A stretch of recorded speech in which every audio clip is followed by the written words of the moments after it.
маалымат жыйындарындагы президентке кайрылууда дагы айтылды да.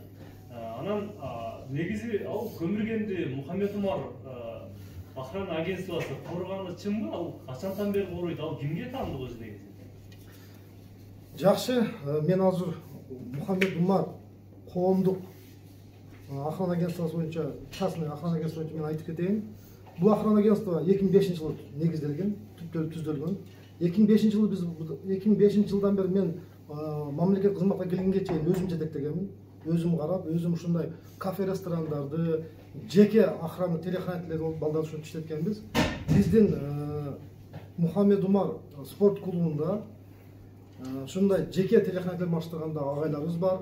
Ошону эстирдин убагында биле Оман деп койду эле. Ошо Омондо иштеген агайлар ушу балдарды маштырган.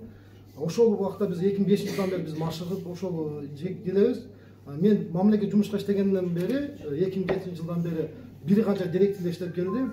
Бирок акыркы мына ушул жол чыгак боюнча ошол убактагы директор Усманов Жалалайдин деген болгон экен. Мына Шермамат уулу Кутман экөө 21-февраль 20-жылы келишим түзүшкөн экен. Мен ата келишимди алып келдим. Келишимдин баардыгын окудум. Пункттарын эми аз айтып берсем көп убакыт кетет. Бир гана нерсени мен силерге көрсөтүп кетейин. Мен неге копиясын алып келдирбедим? Копиясын алганда мен оригинал түп нускасын алып келгиле дедим. Себеби түп нускада билесиздер, биздин өзүбүздүн түп печатыбыз менен алардын жол чыгактын өзүнүн печати болуш керек. Ошо печаттын негизинде бизге менен келишим түзгөн. Бизге келишим түзгөндө булар өздөрүнүн колунда кагазында 10 жылдык келишим болгон. 10 жылдык. Азыр бул боюнча толук маалыматты ошол азыркы убакта Шермат уулу Кутмандын жактоочусу, азыр бул жерде айтып кетти, мен жактоочум Шермат уулу Кутмандын жактоочусу Назгүл айым отурат. Назгүл айым бул боюнча толук маалымат силерге берет. Булар кандай договор түзүшкөн, келишим түзгөн, кантип иштешкен. Сиздер журнал маалымат кызматкерлери билесиздер.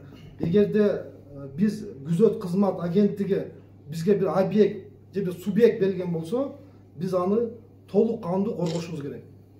Биз ага мындай айтканда өзүбүздүн кызматыбызды же орусча услугабызды толук кандуу биз көрсөтүшүбүз керек. Ошондуктан бул балдар ошол күнү мисалы бизге мына жерде жазып отурат, жол чыгактын башында жазып атат келишимде. Начальник карьер Шермат уулу Кутман менен биздин күзөт агентинин жетекчиси келишим түзүп атат. Биз келишимдин негизинде ошо Шермат уулу Кутман биз менен келишим түзүп, бизге кандай талап койсо, биз ошол талапты толук аткарышыбыз керек. Ал Кутман уулу бизге эмне деп талап койду? Биздин мен көрсөткөн гана адамдар бул жерге кирет. Мен көрсөткөн адамдар кирбейт. Себеби ал жерде бизге чейин мени коркутуу үркүтүүлөр болду деген. Мен ушул кечеки стадиондо азыркы убакта өкмөттүн башчысына кайрылуу жасаган адамды мен тааныбайм. Бирок ошодон кийин мен өзүм укук коргоонда иштегендиктен мен изилдедим. Көптөгөн видеолорду, көптөгөн запистерди алдым.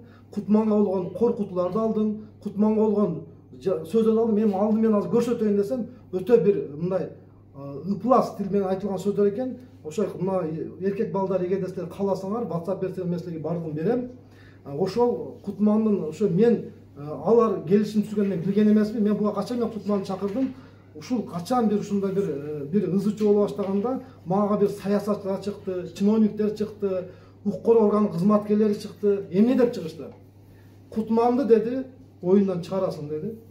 Мынау бир адамдар барат, ошол миштесин деди. Мен баардыгына бир эле суроо жооп бергем. Кечирип коесуңар. Менин принцибиме туура келбейт. Мен эч качан Кутман менен договорду буза калып, анан кичине акча үчүн ар жака өтө албайм. Аны мен эч качан кылбайм дегем. Эгерде сот аркылуу алар утуп алган болсо, мен Кутман чыккан убакта мен ошо чыгат. Мен ошентип күзөт агентинин командирине дагы ушул сөздү айткам. Буга чейин мен ушул жол чыгак боюнча айтып кетейин. Кыргыздын бир ойчулунун сөзүн окуп калдым. Чындык шыңын кийгичекти дейт экен. Жалган дүйнө кыдырат деген экен да. Кечеки балдарды мен карадым. Ол балдар менин маалыматыма, мен алган маалыматыма караганда алар камакта отуруш керек. 9-октябрда ушу жол чыгакка 5 машина, 3 форанер, 1 УАЗ, 1 Нива менен адамдар барып, ошо коргоо агентинин кызматкерлерин ошол жерден уурдап чыгып, сабап, баштарын жарып, кабыргаларын сындырып, автоматтар менен атып, ошол жерден алып кеткен. Эми караңыздар, мен кече кылмыш боюнча маалымат алсам, тергөөчү окуя болгон жерге кароо жүргүзбөптүр. Тергөөчү окуя болгон жердеги көөлөдү суак кылбаптыр. Тергөөчү ошол жерден азыркы күндө 29 октябрь менен кылмышты кыскартып коюптур. Алар тосмо арыз жазып берип турбу? Эми карап тургула. Алар физикалык жак деп коелу, алиги физикалык лицо болсо, биз Мухаммед Умар юридикалык жакпыз. Биз эч кандай тосмо арыз берген эмеспиз да. Бирок жабыркагандар тосмо арыз берип атат да. Ну и что, мыйзам боюнча алар берсе алардык боюнча баа бере берсин. А бизге да баа бериш керек да, Курк агенттигине да. Курк агенттиги боюнча Курк агенттигинин эмесин материалдык, моралдык күчөтмөн ким карайт? Укуктуу жагын ким карайт? Ошол жерде кызматкерлерди урдап кетип атат. Анын статьяларды карап атам, переквенс бул статьяга өтүп атат. Ал жерде адам урдап атат, аруждар таталып коет, октор жок кылып коюп атат. Ага ким жооп берет? Эгерде ошол автоматтын октор эртеге жок болуп кетип, бирөө ошол ок менен өлүп калса, ким жооп берет ага? Ошол октор биздин бул окторду билесиздер, Курк агенттигинин ар бир номерация менен Курк агенттиги сатып алат, билесиздер. Ошол ар бир окту биз Курк агенттиги сатып ал деп, ошол охотчу магазин бизге берет. Эгер ошол октор менен бирөө өлүп калса, ким жооп берет? Дагы деле ким? Дагы деле Мухаммед Умардын балдарынан алынган ок менен бирөөнү атып койт дейт да, чынбы? Ал окторду неге издеген жок? Неге ошо эгерде 5 башына барган болсо, мен 3 адам эсептейин. Ал жерге 15 адам барып атат. 4 эсептесем 20 адам барып атат. 5 эсептесем 25 адам барып атат. Калдым ошол адамдар. Ким установ этет ал адамдар? Азыр сиздер айтып кетти, Сүйүн Омурзаков деди, ушундай кырышып айтат деди да. Мына силерге баардыгы маалым болсун. Эгер Сүйүн Омурзаков кырышып айтса, Сүйүн Омурзаковтан милиция кызматкерлери коркса, кантип буну установить кыскартып коюшту? Кантип кыскартышты бул кылмышты? Мына мен прокатор кызматында иштейм. Неге мен ушуга кийлишкеримде, балки мен кыскартып коет элем. Мен качан гана ошо кече стадиондо сөздөн кийин мен токтоп турлачы, бул кылмыш иш эмне болду экен? Билейинчи деп звонок кылганда, тергөөчү мага берген жооп эмне болду? Биз ал кылмышты 29 кыскартып койдук деп. Biz ага чейин, biz даже мен киришкен да жок мынага.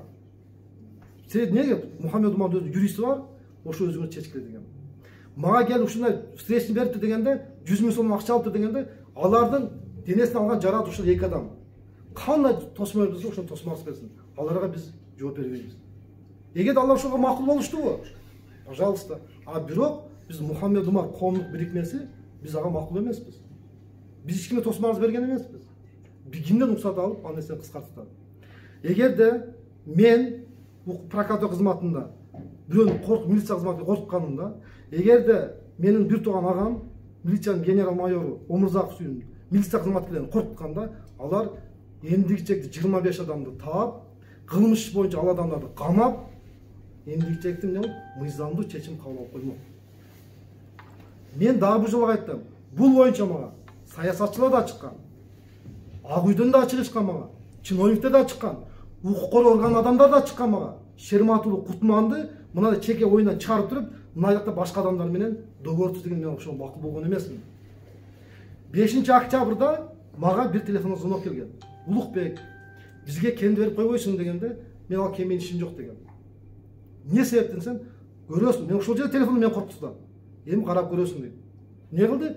8-ден 9-на караган түнкү саат 12-ден 21 өткөндө эмне кылып атат? Балдарды урдап барып, уруп атат, салып атат. Силер өзүңөрдү ошол жерге койгула. Өзүңөрдүн балаңарды, өзүңөрдүн агаңарды, өзүңөрдүн атаңарды, өзүңөрдүн жакыныңарды койгула. Ошол жерден бала чака багам деп, тоонун бир кычыгында иштеп аткан адамды урдап барып, уруп бүткөндөн кийин укук коргоо органдары менен кайсы бир адамдар менен сүйлөшүп туруп, 100 000 сом акча берип туруп, тосмо арыз алып туруп, ишти кыскартып койсо силер кандай көз караш карамаксыңар? 100 000 алганын кантта дейт? 100 000 алганын алар себеби кызматкер, ошо коргоо кызматкерлери ошентип, мен биздин Курк агенттик командирин биз 100 000 акча алдык, биз встречный беребиз айтышыптыр.